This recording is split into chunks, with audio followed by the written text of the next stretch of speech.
Kannada film industry, जिसको sandalwood के नाम से भी जाना जाता है। और ये बात है लगभग सन 1990 से लेकर 2000 और यहाँ तक कि 2010 के आसपास की, जिस टाइम पर कन्नड़ा फिल्म इंडस्ट्री अपने एकदम बुरे दौर से गुजर रही थी।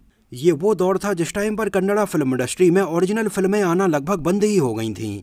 1990 से लेकर सन 2000 के बीच में तो कन्नड़ा सिनेमा में ये माहौल हो गया था कि उस टाइम पर रिलीज होने वाली लगभग 10 फिल्मों में से 8 फिल्में किसी न किसी सुपरहिट तमिल या तेलुगु फिल्म का रीमेक ही होती थीं। यहाँ तक कि ये दौर उस टाइम पर खुद कन्नड़ा सिनेमा के लिए इतना बुरा हो गया था कि वहाँ के जो लोकल कन्नाडिगा लोग थे उन लोगों का भी कन्नड़ा फिल्मों से बिल्कुल भरोसा उठने लगा और खुद कर्नाटका के लोकल लोग तमिल और तेलुगु फिल्में देखने लगे थे। कन्नड़ा सिनेमा में लोगों की ओरिजिनल क्रिएटिविटी खत्म होने लगी। फिल्मों के प्रोड्यूसर्स पैसा कमाने के लिए रीमेक फिल्मों के ऊपर ही डिपेंड हो गए। नए टैलेंट को मौका देना खत्म, नई स्टोरी वाली कहानियों के ऊपर काम करना खत्म। और जो किसी एक थीम वाली फिल्म अगर धोखे से चल भी जाती तो आगे आने वाले सालों में वैसे ही हमें 10-12 फिल्में और देखने के लिए मिल जाती। मतलब खुद कन्नड़ा लोगों का ट्रस्ट धीरे धीरे उनकी फिल्मों से बिल्कुल खत्म होने लगा। और ये ऐसा सिलसिला चलता रहा लगभग 2010 के आसपास तक। हालांकि ऐसा नहीं है कि आने वाली सारी ही कन्नड़ा फिल्में इस टाइम तक बिल्कुल ख़राब ही आ रही थीं। इस टाइम ड्यूरेशन में कुछ फिल्में अच्छी आई भी, लेकिन ये फिल्में कन्नड़ा सिनेमा को एक अलग पहचान नहीं दिला पाईं।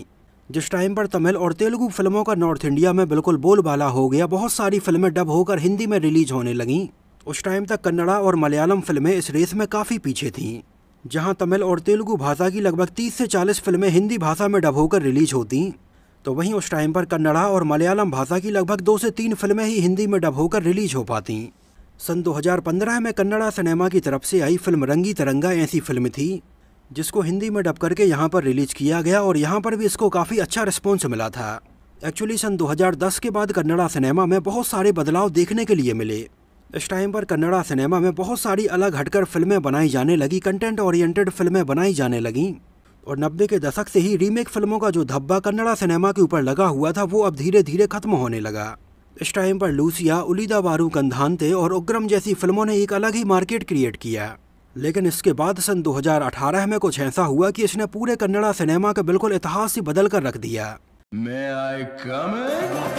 वो क्या इतना बड़ा गैंगस्टर था? वो अकेला आता था, मॉन्स्टर। जब सन 2018 में प्रशांत नील के द्वारा directed film KGF chapter 1 release हुई। KGF चैप्टर 1 उस टाइम पर कन्नड़ा सिनेमा की ऐसी फिल्म थी जिसको इतने बड़े लेवल पर पैन इंडिया रिलीज किया जा रहा था। इसके पहले तक किसी भी कन्नड़ा फिल्म के मेकर ने अपनी फिल्म को इतने बड़े पैन इंडिया लेवल पर रिलीज नहीं किया था। यहाँ तक कि सन 2018 में KGF चैप्टर 1 का क्लैश हुआ था शाहरुख खान की फिल्म जीरो के साथ में। लेकिन इसके बावजूद भी रॉकिंग स्टार यश की फिल्म KGF चैप्टर 1 ने अपनी एक अलग ही पहचान और फैन फॉलोइंग बनाई। और देखते ही देखते KGF चैप्टर 1 उस टाइम पर बन गई कन्नड़ा सिनेमा में सबसे ज़्यादा पैसे कमाने वाली फिल्म।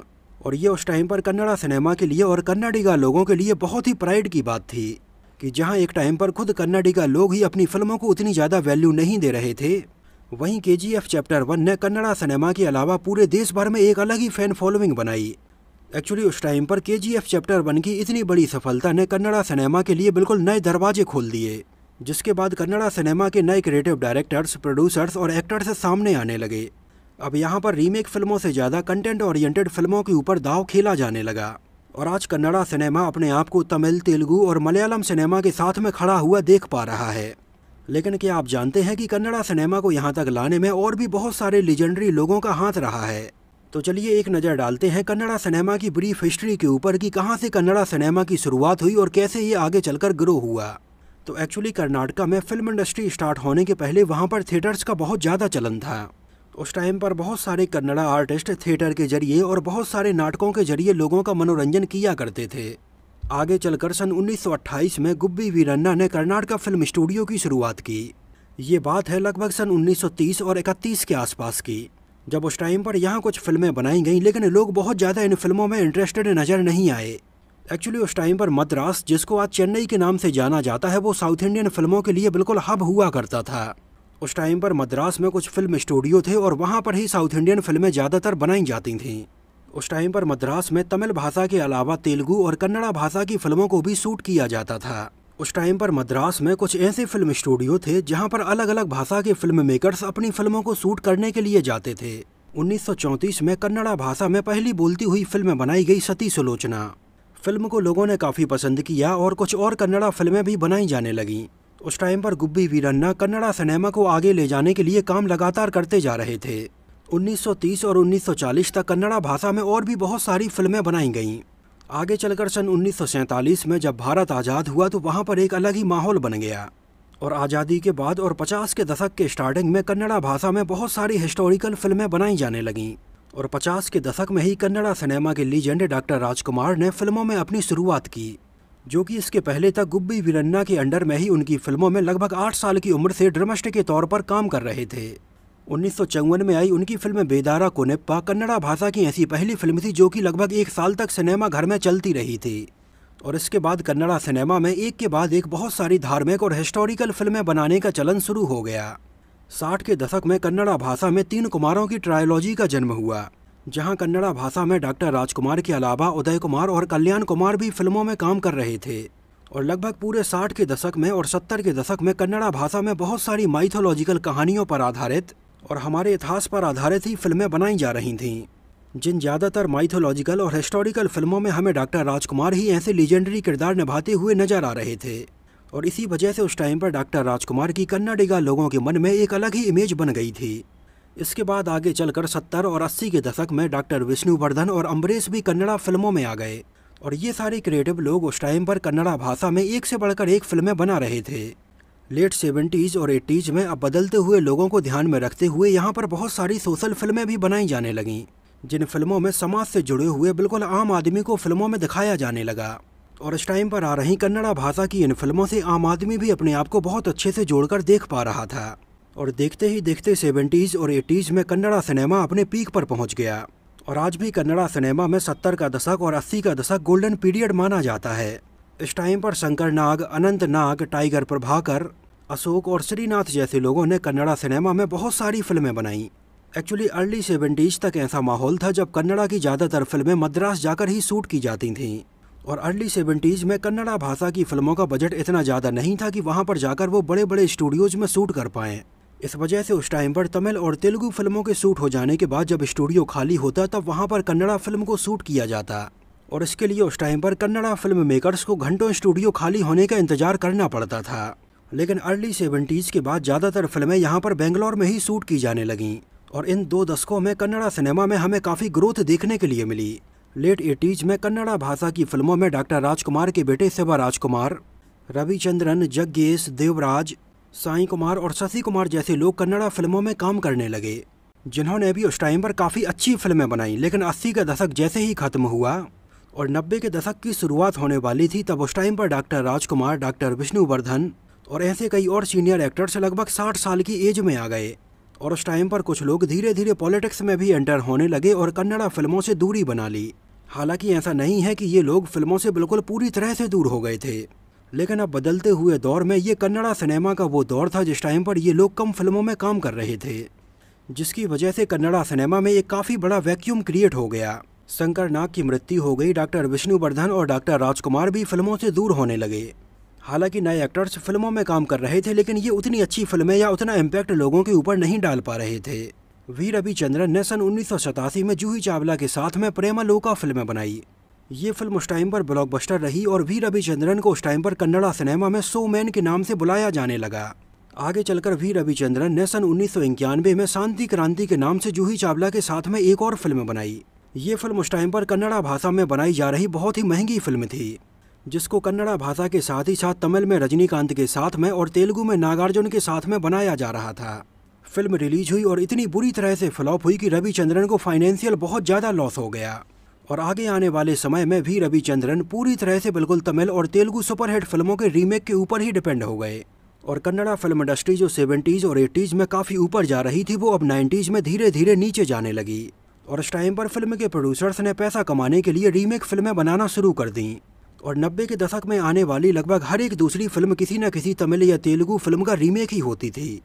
अगर हम इस टाइम पर आ रही रीमेक फिल्मों की बात करें तो वी रविचंद्रन ने 50 से भी ज़्यादा रीमेक फिल्मों में काम किया। शिव राजकुमार ने लगभग 27 से भी ज़्यादा रीमेक फिल्मों में काम किया। उपेंद्र ने 22, सुदीप ने 21 और दर्शन ने लगभग 19 से ज़्यादा रीमेक फिल्मों में काम किया। कन्नड़ा सिनेमा में उपेंद्र एक नई क्रांति लेकर आए जब सन 1995 में उन्होंने फिल्म ओम बनाई, जिसमें उन्होंने बतौर लीड एक्टर के तौर पर शिव राजकुमार को साइन किया। उस टाइम पर आई फिल्म ओम कन्नड़ा भाषा की एक ब्लॉकबस्टर फिल्म साबित हुई, जहां उपेंद्र के द्वारा बनाई गई फिल्म ओम की कहानी बिल्कुल ओरिजिनल ही थी।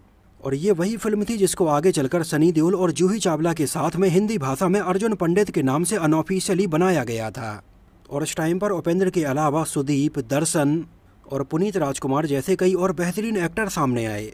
जहां लगभग 2000 के बाद अब कन्नड़ा फिल्मों में थोड़ी बदलाव देखने के लिए मिला और ज़्यादातर रीमेक फिल्मों के अलावा कुछ कुछ हमें ओरिजिनल फिल्में भी देखने के लिए मिलने लगीं। डॉक्टर राजकुमार के बेटे पुनीत राजकुमार की फिल्मों को यहाँ पर बहुत ज़्यादा पसंद किया जाने लगा। उनकी स्टाइल, उनकी फिल्में, उनका लुक और उनके डांस की लोगों ने बहुत ज़्यादा तारीफ की। हालांकि इस टाइम तक भी कन्नड़ा भाषा की किसी भी फिल्म को पैन इंडिया के तौर पर बहुत ज़्यादा पहचान नहीं मिल पाई।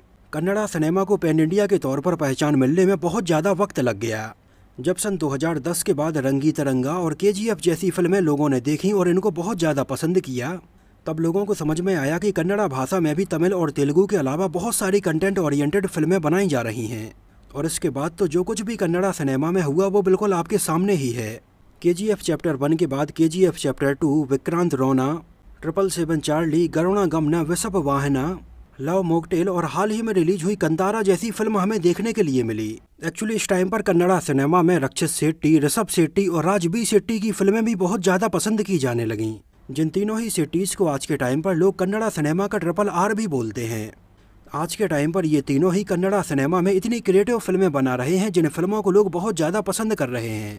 और आज के टाइम पर कन्नड़ा सिनेमा को एक अलग लेवल पर ले जाने में इन तीनों का भी बहुत बड़ा योगदान है। मतलब जहां एक टाइम पर पैन इंडिया फिल्मों की जब बात की जाती थी या साउथ इंडियन फिल्मों की बात की जाती थी, तब उस टाइम पर ज़्यादातर तमिल या तेलुगु फिल्में ही लोग जानते थे।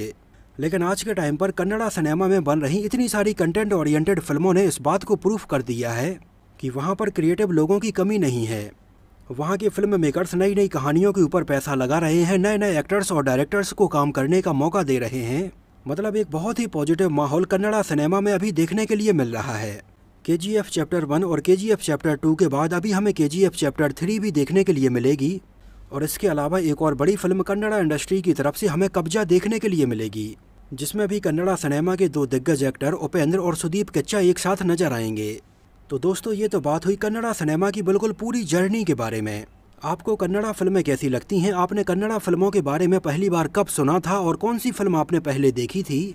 हमें कन्नड़ा फिल्म इंडस्ट्री के बारे में अपना ओपिनियन, वहाँ की फिल्मों के बारे में अपनी राय जरूर मेंशन करना। तो इस वीडियो में इतना ही। इस वीडियो में मैंने कोशिश की है कि बहुत सारी चीज़ों को कवर किया जाए, लेकिन फिर भी इतनी बड़ी इंडस्ट्री की बहुत सारी चीज़ों को एक छोटे से वीडियो में कवर कर पाना बहुत ही मुश्किल हो जाता है। तो अगर इस वीडियो में मुझसे कन्नड़ा फिल्म इंडस्ट्री से जुड़ी हुई कुछ और इम्पोर्टेंट बातें अगर मिस हो गई हों तो आप हमें कमेंट सेक्शन में ज़रूर बताना। और इसके अलावा हम अपने आगे आने वाले वीडियोज़ में तमिल, तेलुगु, मलयालम और ऐसी और इंडस्ट्रीज़ के बारे में भी बात करने वाले हैं। तो अगर आपको ये वीडियो पसंद आया हो और आप आगे भी ऐसे वीडियोज़ देखना चाहते हैं तो इसको प्लीज़ लाइक करके और कमेंट करके हमें ज़रूर बताना। तो इस वीडियो में इतना ही। मिलते हैं आपसे अगले वीडियो में ऐसी ही इंटरेस्टिंग और बहुत ही रोचक बातों के साथ।